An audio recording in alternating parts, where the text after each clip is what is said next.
Salve! Eu gravei uma conversa com um amigo meu chamado Luan, que tinha um podcast de comédia, ele assiste bastante stand-up e a gente resolveu conversar sobre stand-up. Só que a gente fez tudo meio de improviso ali no estúdio do Vila Sônia Comedy Club. O áudio não ficou ideal, mas eu tentei aumentar e tentei deixar audível para vocês. Eu coloquei esse título aí porque a gente tem algumas discordâncias com o assunto de comédia, principalmente com o caso do Léo Lins. E essa conversa mostrou algumas dessas discordâncias. A gente está aqui para discutir as ideias, a gente discutiu comédia. Ele entende bastante de comédia dos Estados Unidos também, então a gente discutiu um pouco as diferenças entre a comédia no Brasil e nos Estados Unidos. E se você gostar desse tipo de conteúdo, você pode assinar o Apoia-se. Eu tenho que fazer essa propaganda porque faz tempo que eu não falo do Apoia-se e aí caiu um pouco o número de inscritos lá. Então, se você gostar do meu trabalho e quer incentivar esse tipo de criação de conteúdo, assina o Apoia-se e deixa o like aí no vídeo. É nóis! Bordão! Hoje eu estou aqui com o Luan, beleza, Luan? Você é um cara que assiste muito stand-up, né? Mais ou menos, assisto bem pouquinho. Mas Na verdade, você- eu não assisto nenhum stand-up. Na verdade, eu não gosto de comédia. O cara já acaba com a premissa logo de cara, né? Não, assisto muito, assisto muito. Você quer... Você assiste muito stand-up gringo. Sim. Você quer me apresentar? Porque as pessoas do seu canal não sabem quem eu sou. Eu não quero, eu não gosto. Isso aqui é o Luan, ele tinha um podcast de comédia, ele parou de fazer o podcast, mas ele assiste muita comédia. Então a gente vai falar disso. @podcast de comédia. Você quer que as pessoas sigam o bagulho que você não posta? Sim, Então tá bom. pra alimentar meu ego. Então tá bom. Você assiste bastante comédia dos Estados Unidos. Eu queria Assisto. puxar esse assunto com você. Bora. Primeiro, você já foi para os Estados Unidos, né? Foi. Mas eu fui uma vez pra Nova York pra fazer vários passeios, incluindo conhecer a cena lá, ir no Comedy Cellar e ver essas paradas. Então, E você viu comediantes que você já conhecia ao vivo? vi. O que acontece? Eu dei a sorte de, na semana que eu ia pra Nova York, estava acontecendo o Festival de Comédia de Nova York. Então era, sei lá, 20 dias e ia rolar show pra caramba de comédia lá em Nova York. Então tinha muita coisa acontecendo. Tinha muito comediante desconhecido, porque a cena lá é muito grande. A gente vê, sei lá, 5% do que é a cena, que é o que chega aqui pra gente. Lá tem muita gente fazendo, tem muito clube, tem muita coisa underground. Como eu não ia ter tanto tempo, eu tentei ver alguns comediantes. Então, eu vi 2 dias no Comedy Cellar e vi alguns shows à parte. Vi o Jessony, que foi show solo dele, Uhum. e vi um especial que era com o Dave Attell e alguns convidados. Fora os dias do Comedy Cellar. E nos dias do Comedy Cellar eu vi caras fodas, assim. Vi o Mark Normand, Sam Morril, Andrew Schultz, vi o Hassan Minhaj, vi, pô, galera pica, assim, da cena. Foi uma experiência muito louca. E o que tem alguma coisa que chama atenção você num comedy club gringo que você acha que o comedy club brasileiro não tem ainda? Tipo assim, qual é o aspecto? É a arquitetura do lugar? É o serviço dos garçons? É só os comediantes no palco mesmo? Eu acho que sim, primeiro é que é economicamente viável, diferente do Brasil, né? Que aqui é muito difícil você manter um comedy lá. Lá os caras não enxergam os comedies locais como, assim, um lugar que ele precisa ir pra ganhar dinheiro, né? Pra eles é uma parada assim, ali eu vou construir o meu troço, eu vou testar meu texto, eu vou moldar meu texto. Então eu não preciso ganhar muito dinheiro para ir no Comedy Cellar. Eu posso ser um comediante milionário que eu vou lá para fazer meus 15 minutos, ganhar meu cachezinho e ir embora. Então, para quem tá lá, para quem tem o comedy, principalmente os comedies grandes, ele é economicamente viável. Você tem algumas coisinhas ali que ajudam, né? Então, a arquitetura do lugar é específica para aquilo, a cultura também, você já tem uma cultura da galera conhecer o Comedy Cellar e saber que ali é a meca da comédia junto com a Comedy Store. Você tem o lance dos 2 drinks mínimos que você tem que consumir para quando você entra lá. Então você já tem essa parte financeira também ajeitada. E todo mundo vai para lá e você consegue, cara, de dia de semana ter um line-up estrelado só com comediante pica e o negócio consegue rodar dessa forma, porque a galera vai lá pra poder ter oportunidade e continua lá e vai fazendo a coisa acontecer, e os comediantes precisam de mais lugares pra se apresentar. Ele não quer só se apresentar no Comedy Cellar, ele vai fazer 3, 4 apresentações na mesma noite, então precisa dos outros clubes abertos. Então é uma cultura estabelecida e muito diferente do que a gente tem aqui por todos esses aspectos, né? Eu consigo ter essa cena numa cidade como é Nova York. Então, o que você falou me chamou a atenção duas coisas. A primeira é o fato de, tipo assim, os comediantes se importarem com você ir lá testar o seu texto. Uhum. Então, tipo assim, não é um cara, porque ele é milionário, que ele não vai lá pra fazer 15 minutos testando. Uhum. E a outra coisa é que, tipo, a tradição me parece que tem peso, né? Tipo assim, o fato de ter décadas de vida, de ter muita gente que já foi lá e ter um nome, tipo assim, as pessoas vão lá esperando uma qualidade específica, então acho que o tempo de vida faz com que eles consigam se profissionalizar e a produtora já tá lá há muito tempo, então ela sabe o nome de todo mundo, então ela sabe exatamente também os comediantes da nova geração que estão chegando. Então, tipo, eu acho que também conta o fato de, mano, a gente tem muita experiência fazendo isso daqui e em estabelecer circuitos de logística para comediantes, para irem para outros lugares, enfim. Quer falar uma coisa? Eu acho que tem isso. Tem o fato de que Comedy Cellar é uma coisa em Nova York, os outros comedy clubs eles meio que giram em torno de uma cena mais underground. Então é meio que a segunda divisão ali da galera tentando fazer os opens e tocar, né, construir a carreira deles para um dia se tornar regular do Comedy Cellar, para aí, né, ter um certo desenvolvimento, certo nome. Mas a cultura da cidade permite que você consiga fazer isso. Então, como é que o comediante americano hoje, ele pensa? Eu moro aqui no Kansas, então eu vou fazer comédia aqui no Kansas, nessa meia dúzia de comedy club que existe aqui, vou me desenvolver, vou trabalhar, vou ficar bom. Quando eu tiver bom, eu vou para um dos principais centros. Então, ele vai para Nova York, ou ele vai para Los Angeles. Hoje em dia, muita gente indo para Austin, lá no Texas, por conta do Comedy Club do Joe Rogan. O My Fucking Comedy Club. O Mothership, o My Fucking... Isso é uma coisa interessante, a gente pode falar disso daqui a pouco. Mas esse é o caminho que a galera vê. Então, eu fico 4, 5, 6 anos me desenvolvendo como comediante local. E eu vou para esses centros para eu poder ganhar visibilidade, também ganhar, né? Porque uma coisa eu tô em Kansas fazendo show para todo mundo que eu conheço. Quando eu vou para esses outros lugares, eu preciso ter um pouquinho mais. Tipo, o meu texto nem sempre vai funcionar da mesma forma e eu preciso estar no mesmo grau de qualidade do line-up que eu tô me apresentando. Então a galera vai para esses lugares porque eu já é bom o suficiente para poder começar a ir para esses clubes. Então é meio que a carreira dessa galera é essa. Se você já nasceu em Nova York, como tem comediantes que já nasceram em Nova York e constroem a carreira nesses clubes bem menores até ficar bom e começar a ir para esses outros lados.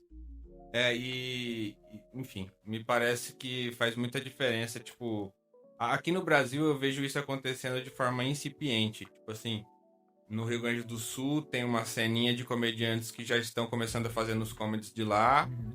Sei lá, pensei no nome aqui, a Betina Câmara. A Betina Câmara é uma comediante do Rio Grande do Sul que ela começou a ter um público local. Então ela tá fazendo show em Porto Alegre, Canoas.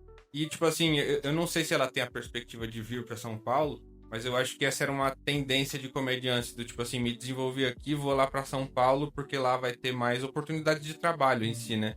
Mas eu acho que com o tempo essas cenas locais vão se desenvolvendo a ponto de não precisar mais o comediante ficar se deslocando pro Sudeste, porque, enfim, já está começando, e isso está numa fase incipiente, mas está começando a ter cenas locais, sabe? Tipo, tem um comediante de Manaus chamado William Oliveira, que tá começando a fazer shows nos teatros e nas cidades do interior do Amazonas. Cidades que nunca tiveram stand-up antes. Então, tipo assim, querendo ou não, ele tá desbravando, mas ele também tá mostrando que já não é tão necessário ele vir pra São Paulo, ele vem aqui pra fazer show, mas ele volta. Mas eu acho que lá faz muita diferença o fato de que esses circuitos locais, eles existem no país inteiro, né? Tem duas questões aí. Acho que a primeira no cenário brasileiro, vou ficar bom e venho pra São Paulo, porque em São Paulo eu vou ganhar minha vida. Cara, hoje todo mundo que é comediante sabe que não é bem assim. Até em São Paulo você não tem muita oportunidade de você fazer show pago hoje em São Paulo. Pelo que eu ouço da galera, pelo que eu já ouvi da turma, tá muito difícil. É uma parada. Virou um mercado de show solos. Tá muito difícil você fazer. Tem muita gente em São Paulo. Quando você tem muita gente, você tem muita gente boa, mas você também tem muita gente ruim. E aí você tem gente boa e gente ruim dentro do mesmo lugar, querendo fazer o mesmo show. Aí você vai fazer show num clube, sei lá, no Clube do Minhoca. Você vai fazer um show de elenco, aí vai a galera que assistir lá no show de elenco. Aí tá lá você com mais 9 pessoas. 2 são engraçados, 2 são mais ou menos, e 6, se eu pudesse dar um tiro na cara e acabar com o sofrimento deles, de todo mundo que tá no show, eu faria. Aí eu sou público, vou no seu show. Falei, pô, legal que esse cara é bom, mas puta que pariu, todos os outros eu tive vontade de tomar um cianureto e morrer naquele mesmo momento. Como que eu vou voltar pra assistir esse show de elenco que nem paga? Então é um negócio que não se retroalimenta. Então fica essa... Aqui em São Paulo começa a ter esse tipo de complicação. Por outro lado, o que existe? Tem certos regionalismos que funcionam muito bem no Brasil. Rio Grande do Sul, que você deu exemplo, é um lugar que você consegue ter a sua carreira fazendo show só no Rio Grande do Sul. Tem o comediante lá, o Badin, o pessoal conhece ele. O cara que tem, sei lá quantos milhões de seguidores, que é o cara que construiu, obviamente, rede social, lá, e que faz show pra caralho, faz um sucesso absurdo no Rio Grande do Sul, fazendo show pra gaúcho, falando de coisa de gaúcho. Ele faz o humor lá do colono, tal, não sei o quê. Então ele consegue fazer show só lá.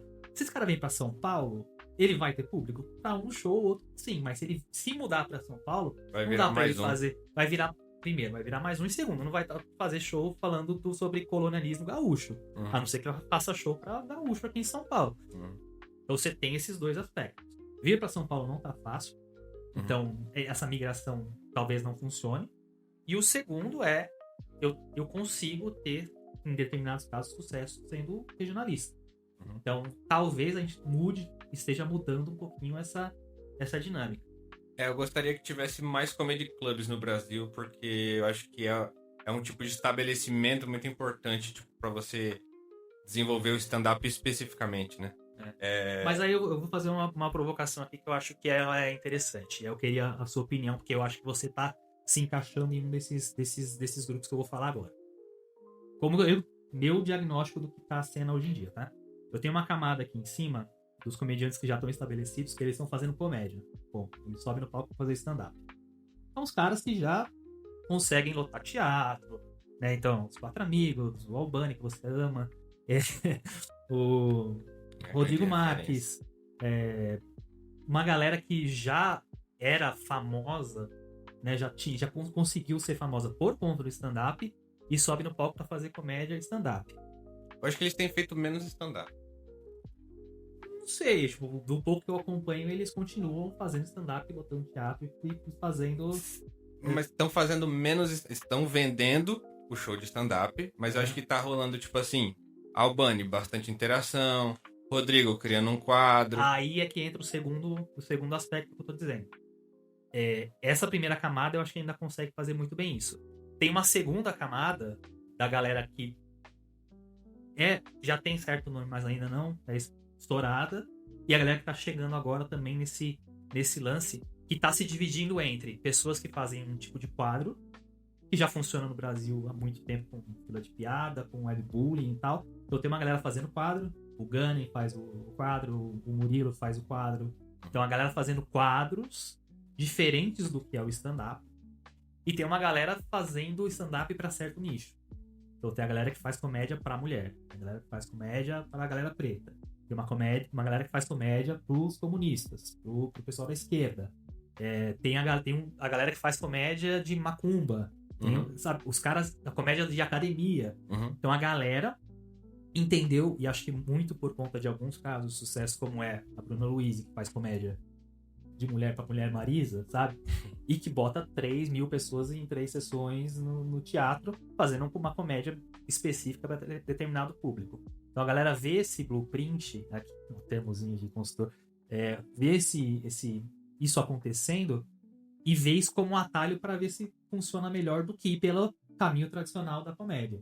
Ao invés de eu vou continuar aqui sendo um comediante meio que para todo mundo, ou eu caio para vou tentando fazer produção de conteúdo que dê certo e que eu leve gente pro palco, né, pra me assistir no palco, mesmo que eu não esteja fazendo stand-up, esteja fazendo quadro, ou eu direciono para um grupo de pessoas que muitas vezes não são fãs de comédia, que não se veem acompanhando comédia porque não se identificam com a comédia que é feita, e aí eu faço humor direcionado para essa galera.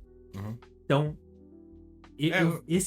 tá meio que se construindo esses dois, e eu não tô vendo ninguém chegando e fazendo comédia igual essa galera aqui, e sempre ou direcionando cara, eu entrei no Instagram lá do podcast, que eu sigo vários comediantes, quase nenhum não tinha algum desses dois direcionamentos, a não ser a galera que tá lá em cima. Então, e aí eu queria entender do seu lado o que vai estar fazendo parte de um grupo desses e que acompanha esse movimento. Por que você acha que isso está acontecendo? Se isso realmente está acontecendo? E os efeitos que você acha que isso tem na comédia? Então, é porque eu acho que pra mim existem dois mercados diferentes aqui. Existe o mercado do stand-up, que é o de você ir nos comedy clubs e você consumir nos teatros. E existe o mercado audiovisual, da produção de vídeos. Porque se você, por exemplo, se você for no meu show solo esperando piada de comunismo, você vai se frustrar, tá ligado? Porque, tipo assim, uma coisa é o conteúdo que eu crio pra internet porque eu quero atrair esse público específico. Por quê? Porque a gente precisa direcionar pra alguém. Se eu ficar elogiando as pessoas na internet, não viraliza. O que viraliza é se eu xingar alguém. Então, quem é que eu vou xingar? Eu vou xingar quem eu acho que é um alvo que merece apanhar, tá ligado? Sim, mas você não acha que quem acompanha o seu trabalho direcionado não quer te ver fazendo isso no palco também? Às vezes sim, mas tipo assim, aí é a minha questão como comediante de que eu não sou obrigado a dar pra plateia exatamente o que ela espera, tá ligado? Tipo, eu vou chegar lá e fazer o que eu acho que é o meu melhor no palco, mas pra você ver o meu melhor, você tem que ir me assistir no palco. Porque se eu for escrever pra internet e pro palco ao mesmo tempo, tipo assim, é impossível você acumular esse tanto de trabalho, tá ligado? Porque ser social media é um trabalho. E ser comediante de stand-up é um trabalho. Por isso que eu acho que faz sentido a gente cobrar dos comediantes grandes, tipo o Maurício Meirelles, porque ele tá lá numa posição que você tem a capacidade de escrever um texto bom. Agora, pra vários dos outros comediantes, pô, o cara tá dirigindo Uber fazendo comédia, então ele é até bom, mas ele não tem uma condição de se desenvolver da maneira ideal, tá ligado? Mas aí eu acho contra-intuitivo. Porque assim, eu faço no Instagram. Aí eu chego e falo assim, ó. Pessoal, eu faço bolo. Isso aqui é bolo de chocolate, isso aqui é bolo de cenoura. Vamos falar de bolo, vamos bater o bolo, não sei o quê. Pessoal, ó. Vou abrir um restaurante, todo mundo vem aqui no meu restaurante. Aí você chega no restaurante, pessoal, aqui, ó, rodízio de sopa. Porra, eu só te vi fazendo bolo. Isso acontece muitas vezes. Mas, então, você não acha contra-intuitivo você ir pra um lado de criar conteúdo pra determinado público, dizer que criar conteúdo de humor para esse determinado público, esse determinado público se identifica com você e com a sua forma de pensar, e quando ele chega no show, não é aquilo. Isso acontece muitas vezes. Não, mas você não acha contra-intuitivo você ter essas duas coisas acontecendo? Não, isso não é o ideal. Não é o ideal. Você não acha que o ideal é a gente não precisar ser obrigado a ficar vendendo o show solo, entendeu? Porque se eu fizesse show de 15 minutos no Hilários, no Comedians, eu ia conseguir me desenvolver de uma forma muito mais saudável e num ritmo muito mais saudável do que eu ser obrigado a escrever 1 hora com pressa e ter que ficar vendendo pra conseguir ter dinheiro, tá ligado? Então, isso faz com que muitos eventos ao vivo hoje sejam ruins mesmo. O que você tá falando acontece. Eu tava falando com o dono do Hilários esse fim de semana, eu fiz show quinta-feira no Hilários ABC. Tava conversando com o dono lá, ele falava que às vezes, tipo, tinha show de um influencer, vendia o ingresso, só que chegava lá, ele ficava com vergonha do show. Ele, como dono do Comedy Club, ficava com vontade de se esconder, tipo assim, caramba, eu cobrei das pessoas pra ver esse show, porque existia uma demanda de venda de ingresso, mas não necessariamente a pessoa que vende ingresso hoje em dia é a pessoa que preparou um texto bom. E o meu ponto é esse, o meu ponto quando você falava que faltava punch, não é que necessariamente falta punch. Se você for, lembra do Léo Mérida? Você lembra do Léo Mérida? Porque é um comediante lá de Mauá que parou de fazer, hoje ele é CLT. Não faltava punch no show dele, mas faltava a capacidade dele se dedicar exclusivamente a isso. Agora, pra muitos dos caras que chegaram lá em cima, falta punch exatamente porque o cara não tá mais fazendo pelo stand-up, ele tá fazendo pelo dinheiro, tá ligado? E pra mim isso é prova quando a gente vê o nosso querido amigo Renato Albani divulgando casa de aposta e essas coisas. Então, mano, você não precisava, tá ligado? De todos que divulgam, você não precisava. E aí é o que eu falo. Existem duas opiniões minhas em relação a isso. Primeiro é a opinião do fã de comédia. Eu não tenho condição de fazer, eu não tenho não sei o quê. Meu amigo, foda-se, se vira. Eu quero assistir comédia de qualidade. Se você tem conta pra pagar, se você não tem, foda-se. Eu quero ir lá pagar o ingresso e assistir um comediante bom fazendo comédia pra mim. E eu tenho certeza que se você for, por exemplo, no show que a gente tá fazendo lá no Resistência Pub, que é um bar comunista, você vai ver, tipo assim, piadas muito boas sendo escritas ali, principalmente porque a gente não tem que se censurar pra plateia, tá ligado? Aí eu tenho minhas dúvidas. Porque eu já vi, por exemplo, experiência pessoal. Eu ia fazer show com o Léo Ferreira num comedy club chamado Pico Comedy, que não existe mais, mas era em Moema. E aí eu ia lá com ele e ele fazia piada sobre Mauá e a galera dava risada. Fazia piada sobre ele ser magro e a galera dava risada. E aí quando ele ia se posicionar a favor do aborto, a galera se fechava. Uhum. E eu já vi aquele texto funcionando bem no Minhoca, por exemplo. Mas ali, ele tipo, via que a galera não curtia. Então eu vou fazer piada sobre ser feio. E a galera ria de novo. Quando a gente, tipo assim, se sente coagido dessa forma pela plateia, você acaba não conseguindo desenvolver alguns pensamentos. E quando você tá numa plateia que você não precisa ficar tentando convencer ninguém de nada, você consegue se aprofundar mais. Agora, claro, são nichos. Tipo, eu acho que o interessante do stand-up é até isso. Tipo, num comedy club vai ter um comediante que você gosta num dia e um comediante que você não gosta no outro dia e você tem a capacidade de escolher.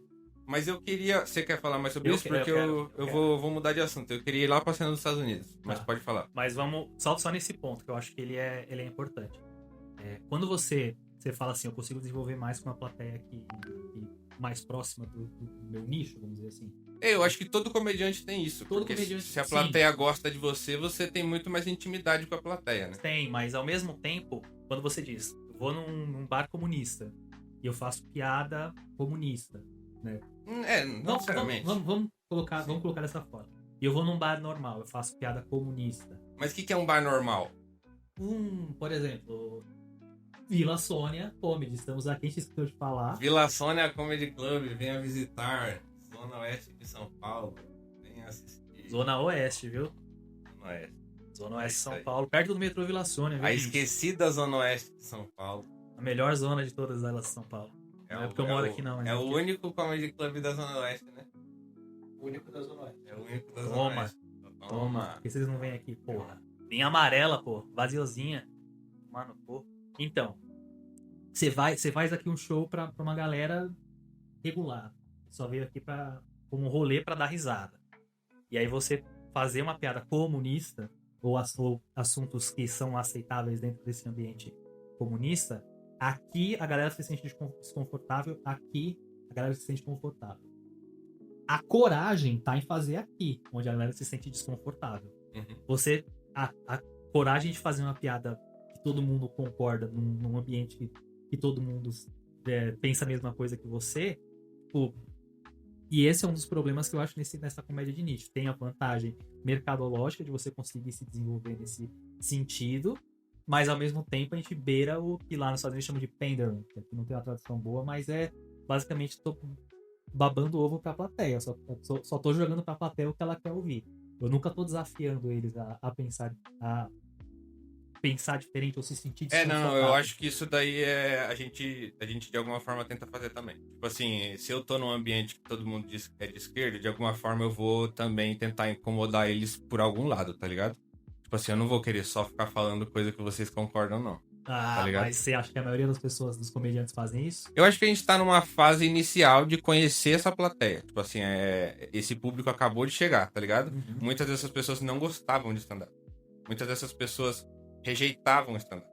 Porque o stand-up, querendo ou não, no Brasil, ele surge de uma classe média. Uma classe média branca, homem hétero. Tipo assim, traz os vícios desse ambiente. O primeiro Comedy Club de São Paulo é em Moema.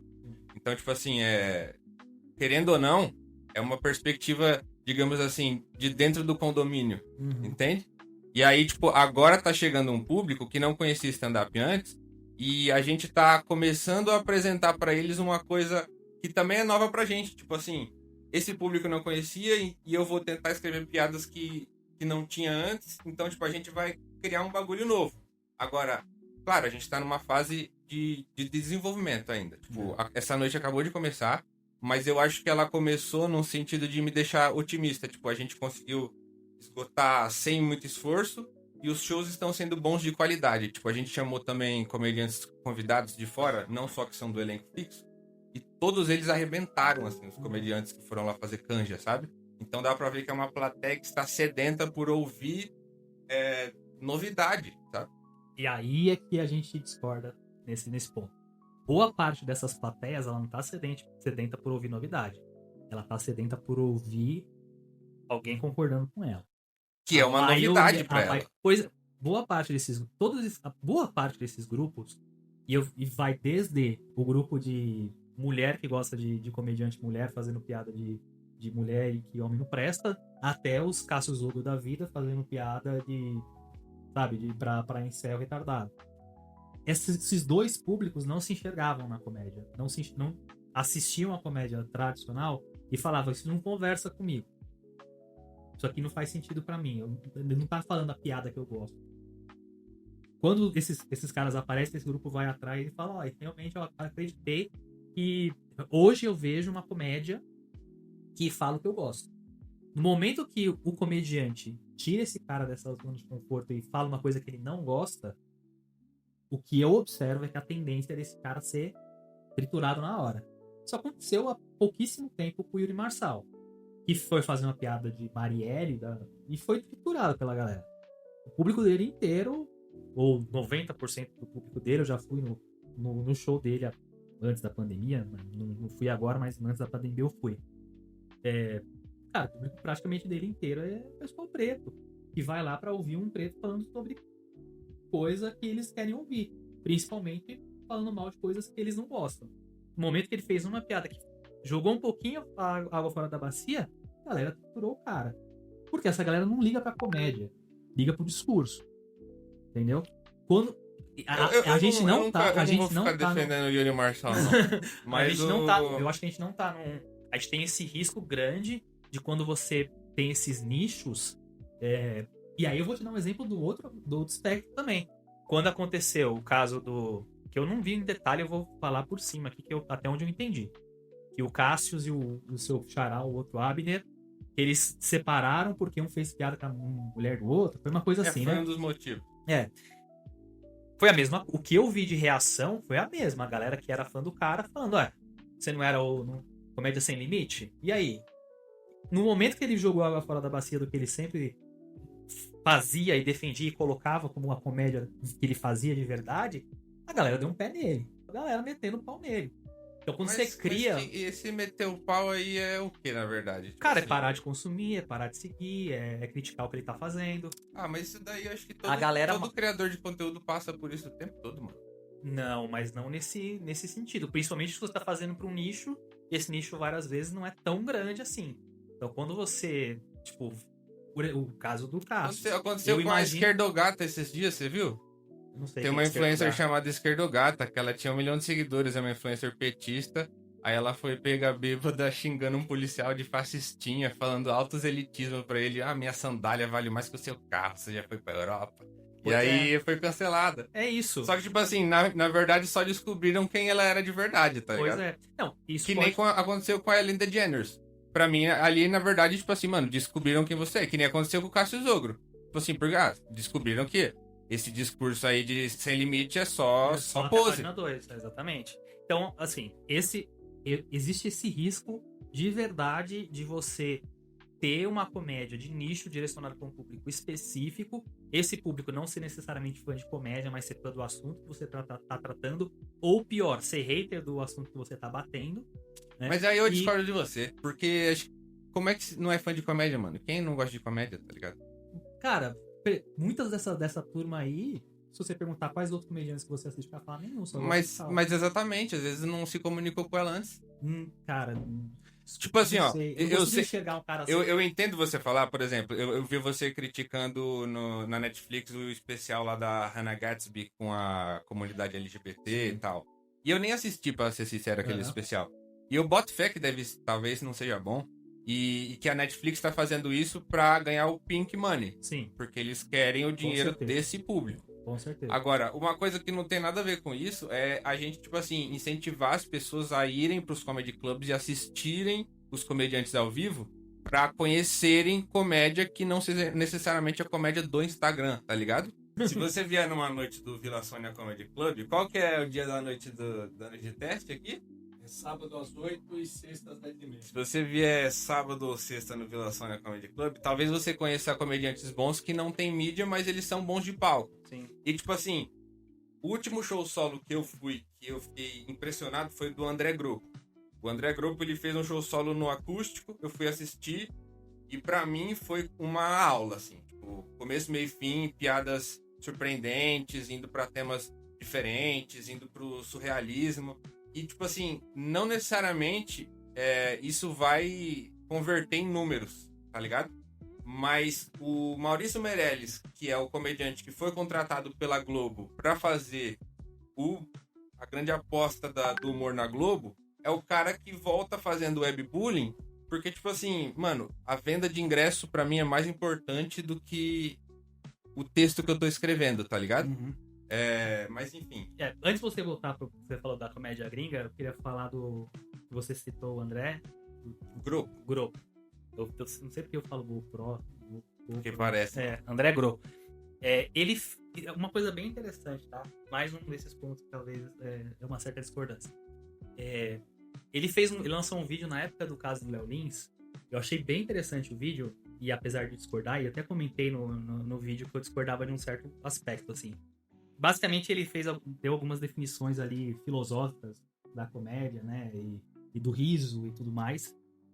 E depois ele... E aí o ponto... Eu não discordei da conclusão necessariamente, mas eu discordei de um ponto que eu acho importante de abrir um pouquinho mais esse tema, porque eu fiquei... Teve nego me chamando de monarca e sai do fake no comentário. Queria só uma coisa que eu acho interessante. Ele deu algumas definições filosóficas do que é comédia, do que é riso, do que é tudo mais. E eu acho que a gente tem que... Eu não concordo com parte dessas definições, porque eu acho que é uma definição... E filosofia, esse é o barato da filosofia. Você pode discordar porque é uma interpretação da realidade, não é uma questão factual. Não é a mesma coisa você discordar da vacina. Né, e aí o comentário dele foi até que se você for discordar, você tem que ir pelos mesmos meios. Eu não acho que você precisa fazer um mestrado em filosofia para discordar de uma interpretação da realidade. Você precisa trazer argumentos. Mas qual que é a sua discordância? Não, eu acho que a minha discordância é nesse aspecto. Que você não pode... Se você discorda do que um filósofo disse a respeito da comédia, você está sendo burro. Não. Ele tem uma interpretação da realidade. O que eu sempre falo, definir comédia de qualquer forma é muito complicado. Ainda mais definir filosofia, que é uma questão que é muito mais de interpretação do que factual. Então, quando você faz uma análise da comédia, você precisa levar vários aspectos em consideração. Não só a filosofia. A filosofia é uma arte, uma arma para você analisar a arte, mas não consegue ser completa. Então, o que você acha do caso do Léo Lins? Vamos lá, cara, esse negócio de comédia na gringa ninguém se importa. Vamos só nas polêmicas. Eu vou puxar uma polêmica gringa. Polêmica gringa pode ser, mas vamos nas polêmicas. O que eu acho do caso do Léo Lins? Primeiro, antes de mais, deixa eu tomar um gole d'água aqui, porque vai ser longo esse negócio. Não, quando você começou a falar de discordância, eu já sabia onde você queria chegar já. Não, só queria falar isso, que eu acho que... É porque eu vi que você, na internet, você falou assim, eu sou contra o que os siameses fazem, mas não sou contra o que o Léo Lins faz. Sim. Na verdade, assim, eu acho que tem uma diferença bem grande entre as coisas. Eu sou contra você atrapalhar o trabalho de outra pessoa que é seu colega de trabalho. O que eles fizeram, pra mim, é lamentável. Eu acho que essa foi a opinião da maior parte dos comediantes. E em relação ao Léo Lins, é uma outra história. Por quê? Porque, meu ponto de vista, desde sempre foi e continua sendo. Pra mim, o comediante ele tem que ter liberdade pra falar o que ele quiser no palco. Mas ele fala. Sim, é isso. Esse é o ponto. Qual que é a questão que eu acho que todo mundo discute e que leva pra um caminho que eu não concordo? Pessoa querer falar de liberdade de expressão dentro da comédia. Pra mim, essas duas coisas não são relativas. Por quê? Quando a gente fala de liberdade de expressão, é uma tradução ruim que a gente tem, né? Que liberdade de expressão é... Opa, obrigado. É o... Maravilha. Depilação na Comedy Club é foda. Aí, ó. Você pode vir aqui e você ganhar água de graça, viu? Mentira. Só a gente. Só se você for fazer o show. Aí você ganha uma tela. Sim, voltando. Liberdade, a tradução de freedom of speech deveria ser liberdade de discurso. Então, quando a gente está falando de liberdade de discurso, tá relativo à sua capacidade e a liberdade que existe para que você fale o que você pensa e tenha uma liberdade para pensar determinadas coisas e poder expor isso. Quando a gente fala de comédia, a comédia não é a minha opinião. Eu não vou subir no palco para falar necessariamente a minha opinião. Eu posso, mas não é necessariamente isso. Por quê? Porque comédia é uma expressão artística. É uma expressão artística ficcional. Eu vou subir no palco e eu vou falar o que me vem na telha para poder fazer as outras pessoas darem risada. Então, quando a gente fala de comédia, a gente tem que discutir a livre expressão artística. O quanto a arte pode ser livre para poder fazer o que ela quiser. Quando a gente começa a trazer amarras morais para dentro de qualquer arte, a gente começa a prejudicar o desenvolvimento dessa arte. Qualquer que seja essa amarra moral. E toda e qualquer arte, ela sempre vai se desenvolver através de eu ter um estabelecimento de um consenso moral e eu vou tentando a todo tempo ultrapassar esse consenso moral. Então toda a arte se desenvolveu assim. A música, o cinema, né? A gente teve um movimento de contracultura nos anos 60, 70 e 80. Foi justamente para isso, onde a gente, principalmente nos Estados Unidos, onde a gente tinha uma rigidez muito forte em determinados aspectos sociais e morais, e a gente começa a ver todas as pessoas querendo ir para um outro caminho e as artes sempre sendo um propulsor desses outros caminhos. Então, quando a gente tenta estabelecer determinadas amarras para expressão artística, a gente sempre vai cair num problema, sempre, em todos os tipos de arte. Então, o exemplo que eu acho que fica muito comparativo é a música do cara do rap de favela cantando sobre a realidade dele, falando: eu tenho uma AK e eu vou dar tiro em todo mundo. É uma expressão artística, assim como é a comédia. Não é Mas ficcional. ele também sofre censura. Também sofre censura, onde não deveria, porque continua sendo a livre expressão artística. Esse é um ponto. Coloca um pouquinho isso de lado. Meu problema é o seguinte: eu não acho que a comédia, como qualquer outra arte, ela tem que ser livre de crítica. Eu não acho que um comediante ele pode falar o que quer e ser isento de qualquer tipo de crítica. Ele tem uma liberdade artística de falar o que ele quer, de colocar a piada da forma que ele quer, e ele tem que esperar que a plateia tenha a mesma liberdade para reagir. Ele não pode querer falar o que ele quer e ninguém reagir de volta achando que todo mundo tem que reagir da forma que ele pensa. Não é assim que funciona. A liberdade que ele tem é proporcional à liberdade que a plateia tem de reagir. Então, eu acho que o Léo Lins vai lá, ele faz a piada que ele quer fazer, e as pessoas reagirem e falarem tudo que tem que falar, ou e cancelarem, isso é absolutamente justo. Eu acho que tudo isso tem que acontecer. Porque se não tiver essa reação, muitas das vezes, o comediante ele não vai entender determinados avanços da sociedade, que determinadas piadas não fazem mais sentido nesses avanços, né, para onde a sociedade está caminhando. E muitas vezes o que esse cara está fazendo é muito mais um reflexo do que está acontecendo do que necessariamente, sei lá, partiu dele aquela questão principal. Então, essa reação da plateia eu acho legítima. O que eu não acho legítimo é a gente ter o Estado trazendo, utilizando a lei para determinadas censuras, que é quando você tem o Estado determinando limites morais para uma expressão artística, o que ele está fazendo é uma censura. E não é censura na forma, vamos dizer assim, pejorativa, de não pode fazer nada. A censura isso não pode fazer porque é determinado dentro da lei. O problema do Estado se meter nessa questão é que a legislação e tudo, ela é literal. Ela não tem nuance, né? O que está na lei é o que acontece. Você vai ter a avaliação de intenção, você vai ter certas coisas, mas ela não consegue avaliar, por exemplo, ironia. Ela não consegue avaliar, por exemplo, metalinguagem da comédia. Ela não consegue avaliar, sei lá, a incongruência que você aplica em determinadas piadas.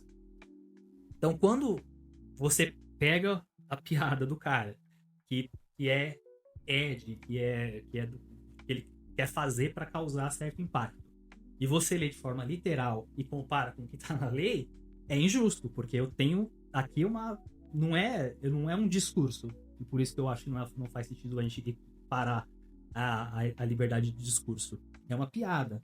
É uma piada que vai conter ironia, é uma piada que vai conter recursos cômicos para fazer com que ela funcione. Ela não pode ser lida de forma literal, avaliada de forma literal. Então esse é um grande, para mim esse é o grande problema. Eu acho que o Estado se meter dentro da comédia é um grande problema. Para mim é o maior dos problemas.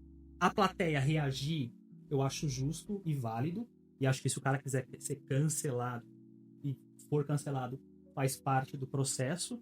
Eu jamais vou considerar uma piada feita no palco como algo cancelável, porque eu enxergo comédia de uma forma, mas eu não posso obrigar todo mundo a enxergar a comédia da forma que eu enxergo. Então, para mim, o problema sempre vai estar nessa interferência do Estado. A gente não tinha isso, agora a gente criou um precedente pro Léo. Quando você pega a piada que ele fez, como é que é, o escravo não reclamava, reclama que não tem trabalho, quando era escravo não reclamava também, né? Pra falar que Alguma coisa assim. não trabalha.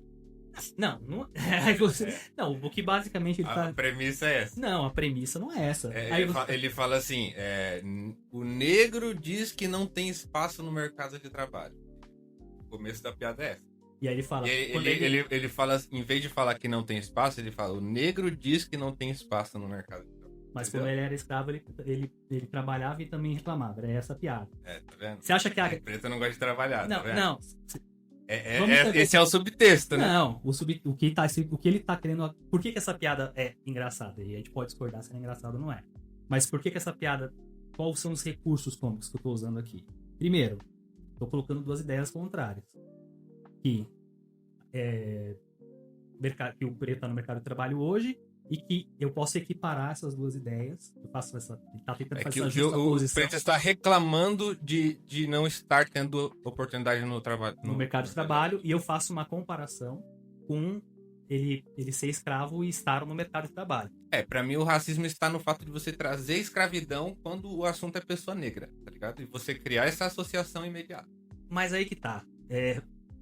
A graça tá no fato... Quem tá rindo dessa piada é porque acha que preto não trabalha? Não, eu acho que... Porque a interpretação dessa piada... Vou te dar um eu acho exemplo. que a gente tá indo por um caminho errado. Tipo assim, eu acho que a sua definição das coisas é uma definição idealista. Porque eu não acho que o Léo Lins esteja pensando em nada disso. Eu acho que o Léo Lins, ele tá pensando que é uma lei de esquerda e eu quero lutar contra essa lei porque quem assinou a lei foi o Lula, foi o Flávio Dino, Eu acho que não. Sim, eu acompanhando nos vídeos dele eu vi ele falando isso, porque ele discorda do conceito de racismo estrutural, porque ele leu o livro do Silvio Almeida, fez um vídeo falando sobre esse livro, falando que ele discorda do conceito de racismo recreativo. Então é uma posição política, tipo assim, eu acho que ele tá politizando a questão muito mais do que nós. Ele está usando essa discordância dele da lei para criar essa polêmica. Mas você acha que se ele pensasse dessa forma, ele não ia usar um recurso diferente do que ele usou? Porque pra mim, por que essa piada funcionaria? Porque ele tá trazendo duas ideias diferentes e eu não tô rindo porque eu concordo com ele. Eu tô rindo da incongruência dele comparar uma coisa com a outra. É ridículo você querer comparar essas duas coisas. Eu vou te dar um exemplo. O que eu falei, eu conversei com isso sobre o Léo Ferreira e ele falou assim, mano, pra mim o que pega é que o que o Léo Lins falou ali é o tipo de coisa que a gente já escuta na vida, entende? Então, tipo assim, não tem uma linha muito clara entre o trabalho do comediante profissional no palco e alguém que está reproduzindo piadas racistas que pessoas negras ouvem num churrasco, entende? Então, tipo assim, aí você se coloca... Mas, para além disso, a discussão para mim o Léo Lins, ele está ciente de que ele está comprando essa briga porque essa briga vai valer a pena financeiramente lá na frente. Mas esse eu acho que é um aspecto diferente da condenação, porque a condenação é por conta da piada, por conta da interpretação da piada. E Sim. Quando você... E não só de uma, né? Foi tipo assim... Sim, mas todas você pode listar essas piadas, todas elas você pode analisar, você pode dissecar o sapo e entender o recurso cômico que foi utilizado ali e entender porque aquela piada não é. Sim, mas aí é um ponto que eu acho que você talvez tenha... Eu não concordo, porque a comédia, diferente de outras artes, ela tem uma característica muito única que é ela é muito similar ao que acontece no nosso dia a dia. Que é eu fazer piada com você, eu brincar com você, eu tô na escola, eu tô no trabalho, a gente tá fazendo piada um pro outro. Pra quem não entende e não compreende a arte como eu particularmente compreendo, ele vê o cara fazendo comédia no palco e fazendo piada no palco, ele fala, isso aí não é arte não, isso aí eu faço com meus amigos também. Isso aí é a mesma coisa que eu faço com os meus amigos. Eu tiro o sarro deles e ele tá fazendo a mesma coisa. Quando, na verdade, não é. São coisas, apesar de serem muito parecidas, elas são coisas diferentes. Uma coisa é eu tô brincando com você, a gente tá fazendo piada, outra coisa é eu tô no palco contando piada. E outra coisa é você publicar no YouTube. Mas aí é uma outra discussão. Mas eu acho que é a mesma discussão, porque ninguém pediu o Léo Lins de contar a piada no palco. Não, mas a repercussão se dá pelo fato de ter 3 milhões de visualizações. Não, a gente chega lá. Quando você pensa nesse aspecto e você se coloca na posição de uma pessoa que esteve do outro lado da piada sempre durante a vida, não do palco, mas do que acontece no dia a dia dela, no momento que ela vê a pessoa no palco contando piada, aquilo para ela não é uma expressão artística, aquilo para ela é uma lembrança do que ela sofria quando ela era mais nova ou até hoje. Então o cara que sempre foi alvo de piada, ele olha para essa expressão artística que a gente gosta muito e pensa, pô, isso aqui é muito similar ao que eu era alvo antigamente. Mas você acha que não é legítimo uma pessoa que sofre racismo se ofender com uma piada racista? Lógico que é. Com certeza é. Então, eu acho legítimo que qualquer pessoa se ofenda com qualquer piada. O que eu acho perigoso é, por exemplo, os comediantes tipo o Nil Agra estavam defendendo que se derrubasse 2 artigos de uma lei de injúria racial, sendo que ele não sofre racismo. Tipo assim, pra gente é mais fácil a gente não se indignar porque a gente não sofre racismo. Então, tipo assim, eu quero tirar esses 2 artigos da lei. Tipo, mano... Não, eu não acho... Para pra pensar no que você tá falando. Eu não acho que você tem que mudar. Porque a lei ela é aplicável à nossa sociedade e existem várias questões que a gente tem que discutir pra mudar ou não mudar esse tipo de lei. Mas quando a gente tá discutindo liberdade artística, livre expressão artística, e é esse o ponto que eu sempre vou bater. Eu não tô discutindo a sua liberdade de expressão de você falar essa piada no churrasco, ou se você mandar fazer um vídeo no YouTube falando essa piada. O que eu tô discutindo é a arte. Se a gente coloca... As pessoas podem reagir à arte do jeito que elas quiserem. As pessoas podem se ofender com uma piada. Essa piada é feita pra ofender um monte de gente. O Léo Lins, ele sabe que a piada que ele tá fazendo é pra ofender muita gente. E muita gente vai ver essa piada e não vai interpretar como arte, como qualquer outra coisa. E mesmo que interprete como arte, pode se sentir ofendida. Eu não vejo problema em ninguém se ofender com nenhuma piada. Pra mim, a forma que você enxerga a comédia é particular e você enxerga da forma que você quiser. Meu problema é o Estado chegar e dizer, isso que você está fazendo não é arte, é discurso, e pela nossa legislação, o discurso que você teve é crime, e a gente vai te condenar à prisão. Mas isso é monarca. Por quê? Isso é monarca falando, porque você pode publicar qualquer coisa na internet, então? Não. Então. Aí agora a gente entra nesse assunto. Porque a liberdade que eu enxergo eu tô no palco, eu sou um comediante, exercendo a minha livre expressão artística, fazendo piada para essas pessoas. Uhum. O que você tá dizendo no momento que sai do palco, isso vira um vídeo, isso vira a representação audiovisual dessa expressão. Que pode ser descontextualizado. Mas aí também não é culpa do cara que tá sendo descontextualizado. Sim, mas eu aprendi isso na prática, não interessa. Então. Não interessa. Beleza, perfeito. Então quando isso sai dessa ânfora de segurança que existe da expressão artística e vai para outros conteúdos, aí eu posso dizer com certeza, categoria, afirmar agora que eu não tenho uma opinião formada sobre. Então, eu acho porque eu acho que existem muitas coisas que a gente precisa... Mas é que, tipo assim, eu acho que é mais fácil para quem não sofre racismo suavizar o que o Léo Lins faz. Porque o Léo Lins, ele tem muito impacto em adolescente. Eu sei porque eu comecei a acompanhar ele na adolescência. E ele fala isso, ele fala que tem muito público de escola que assiste ele. Então, para o público adolescente, escutando aquelas piadas, eu como pai já entendo, tipo, não acho que o YouTube talvez deveria permitir esse tipo de coisa. Mas também, tipo, eu como comediante não me sinto no direito de ir lá e falar pro Léo Lins, você não pode falar isso. Não, mano, você quer falar? Vai lá e fala, faz e assuma as consequências. Agora, pra mim tá muito claro que o Léo Lins, ele está se posicionando nesse discurso.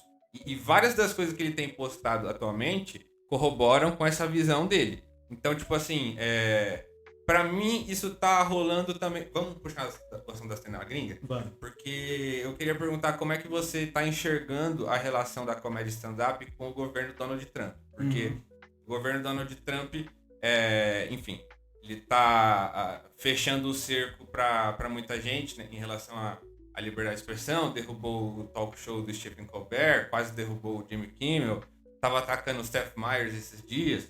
E só que ao mesmo tempo também parece que tem comediantes que se alinharam com essa ideologia política que ele representa, e ao mesmo tempo comediantes como o Mark Maron que já se posicionam de uma maneira crítica.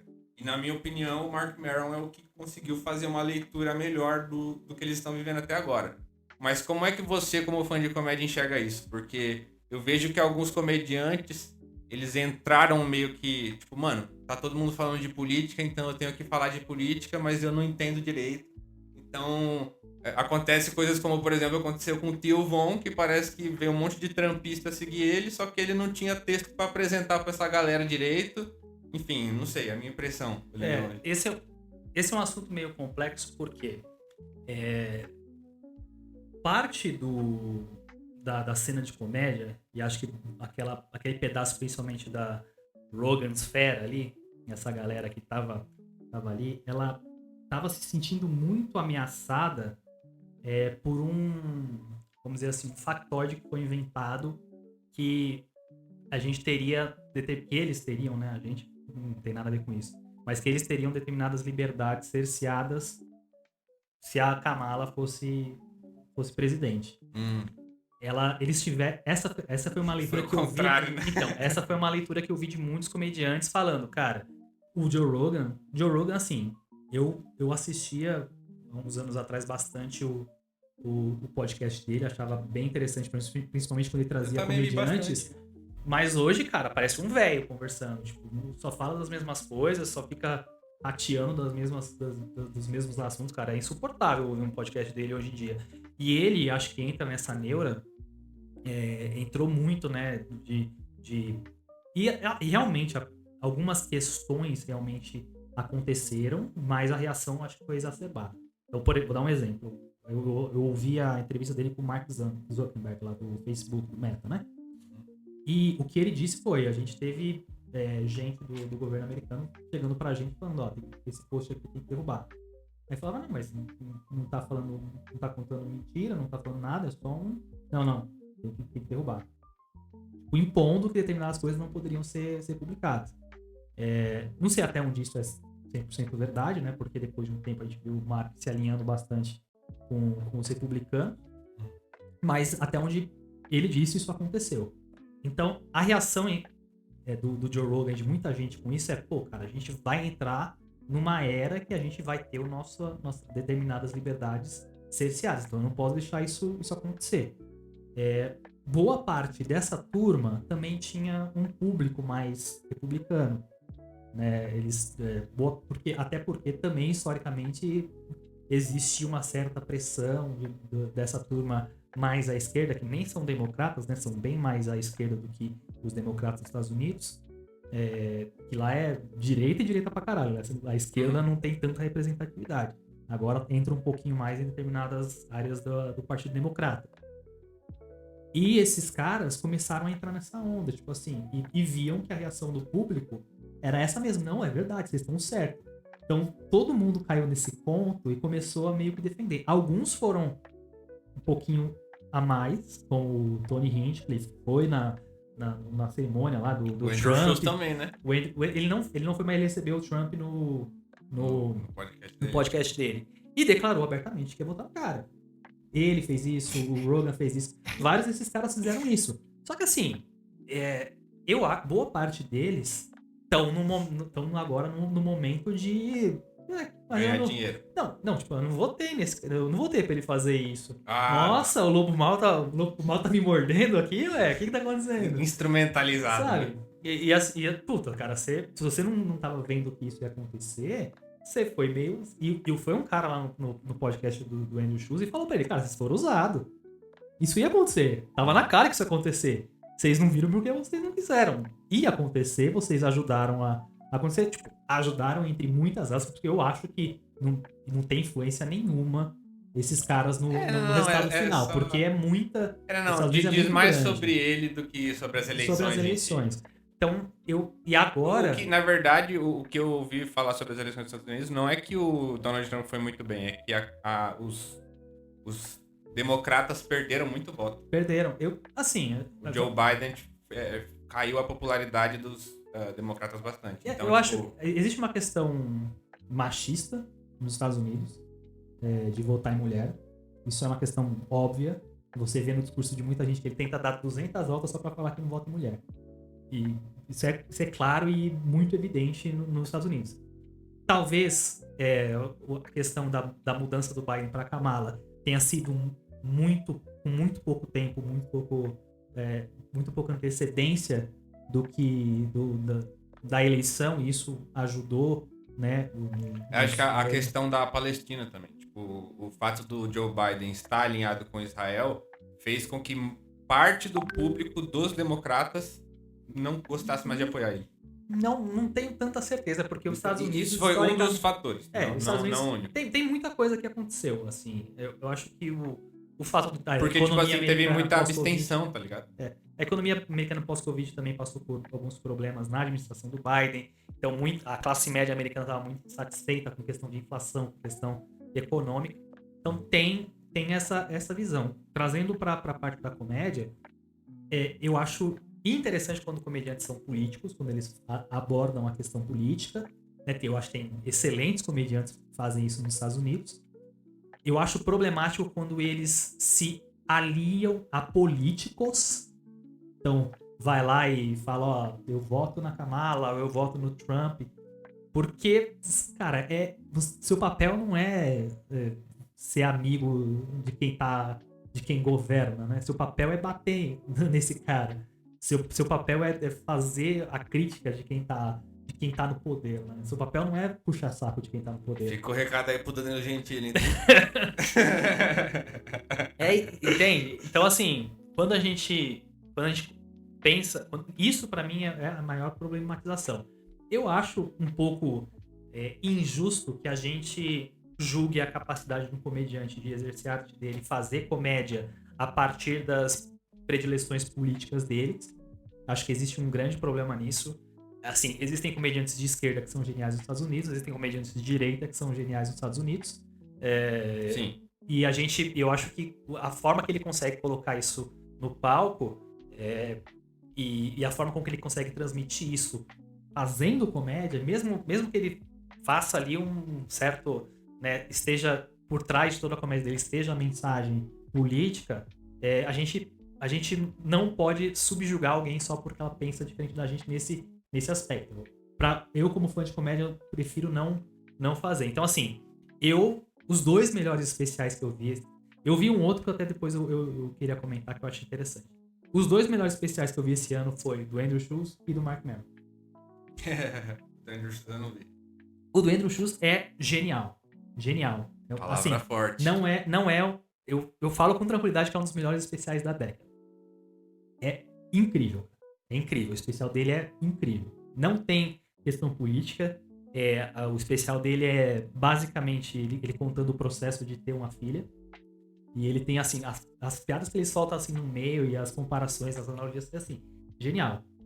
E o Mark Maron, eu acho que ele é um comediante maduro. Tem uma coisa que eu gosto é ver comediante maduro. Assim, um cara que esse cara faz isso há pelo menos 30 anos, ele já tem total domínio do que ele tá fazendo e as coisas vão saindo com uma fluidez que a piada que ele faz sobre política externa tem a mesma genialidade que ele faz dos gatos dele, sabe? Cara, os dois têm lados opostos e tudo mais. E a gente...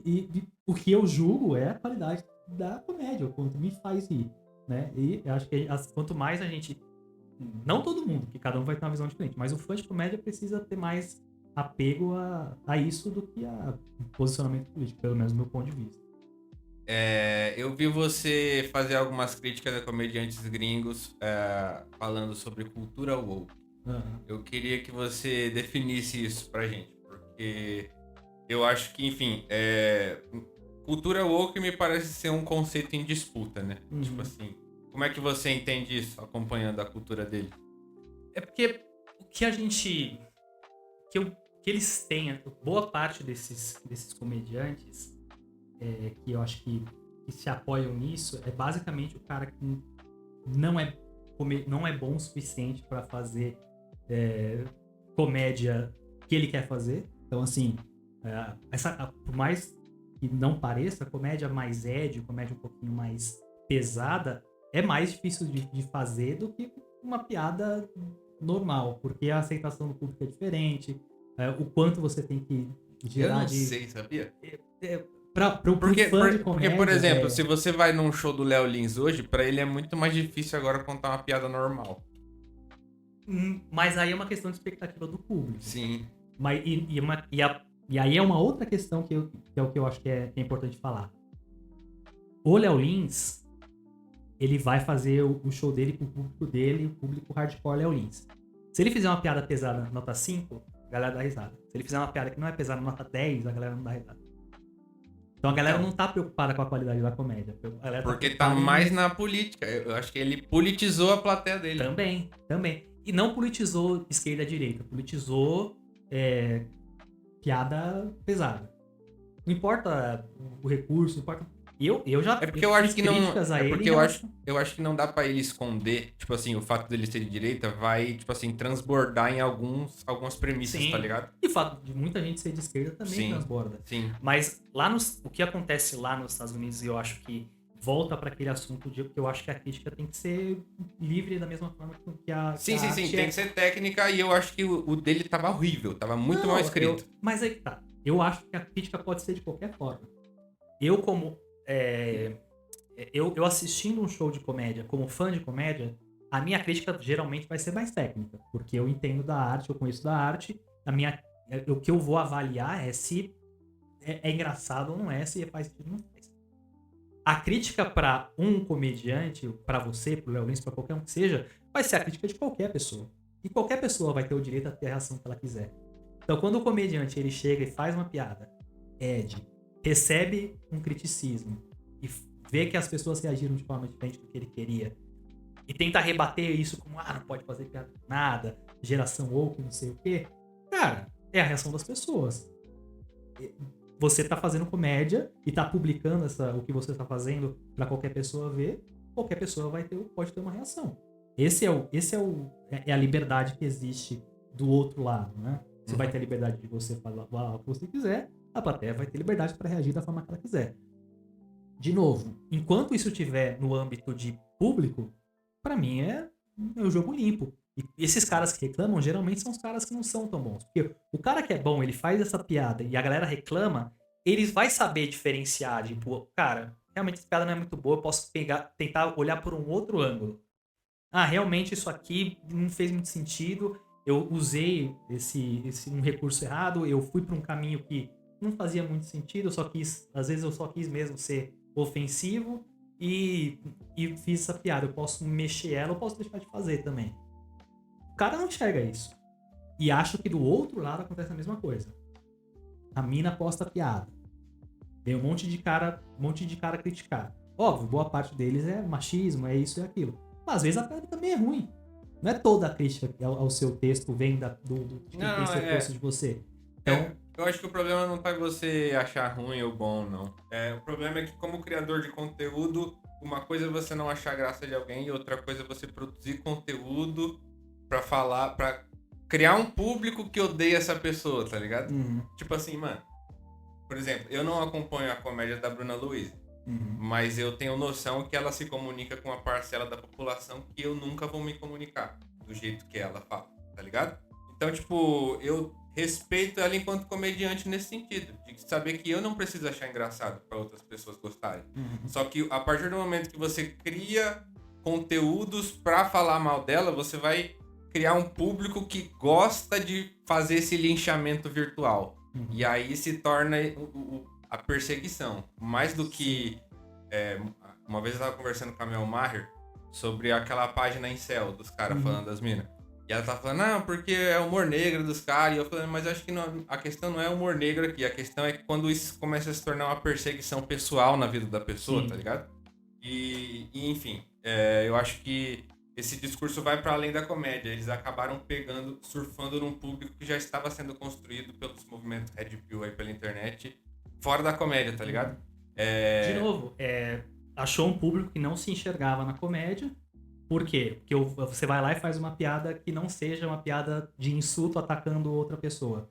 Pra esse cara que é o bully da escola, pra ele essa comédia não é legal. Uhum. Comédia legal é aquela que bate, aquela que tem alvo, aquela do My Fuck Comedy. Então, esse cara é a mesma coisa, são lados da mesma moeda. É gente que não se enxergava na comédia porque ou não conversava com ele ou conversava de uma forma negativa. Apareceu alguém que conversa com ele e ele vai gostar desse cara. E por ele não ser fã de comédia, via de regra, esse cara não vai ter muita noção do que é bom e do que não é bom, do que é uma boa construção, do que não é, porque boa parte desse julgamento vem de referência. E eu assisti uma quantidade absurda de especiais de comédia, eu tenho uma referência. Quem assistiu 20 minutos da Bruna Luise tem outra referência. A referência dela é do dia a dia com as outras pessoas. Então, a Bruna Luise é tão engraçada como a minha amiga do trabalho. Só que pra quem assiste comédia sabe que aquela piada não é tão boa. Do Léo Lins, a mesma coisa, mesmo princípio. A minha crítica ao Léo Lins sempre foi em relação à qualidade. São muitas piadas de primeira ideia, muita comparação, analogia fraca. Então a minha crítica sempre foi nesse sentido. Mas eu gosto muito mais, por exemplo, quando você tinha um podcast, você foi até um festival que não foi bom e você falou. Tipo assim, eu acho isso legítimo de você ter ido pessoalmente, tá ligado? Sim. Se a pessoa vai até o show da Bruna Luise e assiste começo, meio e fim e depois ela vai criticar, eu acho, tipo assim, que é mais válido do que você ver uns reels dela, porque aí, de novo, você tá julgando a capacidade dela de produção de conteúdo para as redes sociais e não necessariamente o stand-up, entendeu? Então você acha que eu tenho que ir no show do Santinelli, é isso? Não, você vai no show que você quiser, cara. Eu acho que você tinha que vir no show do Felipe Couto aqui. Felipe Couto vai fazer show aqui no Vila Sônia e eu acho que se você for lá, você vai curtir. Não, eu gosto do Tá coach. esgotado. Vou ter que assistir em pé.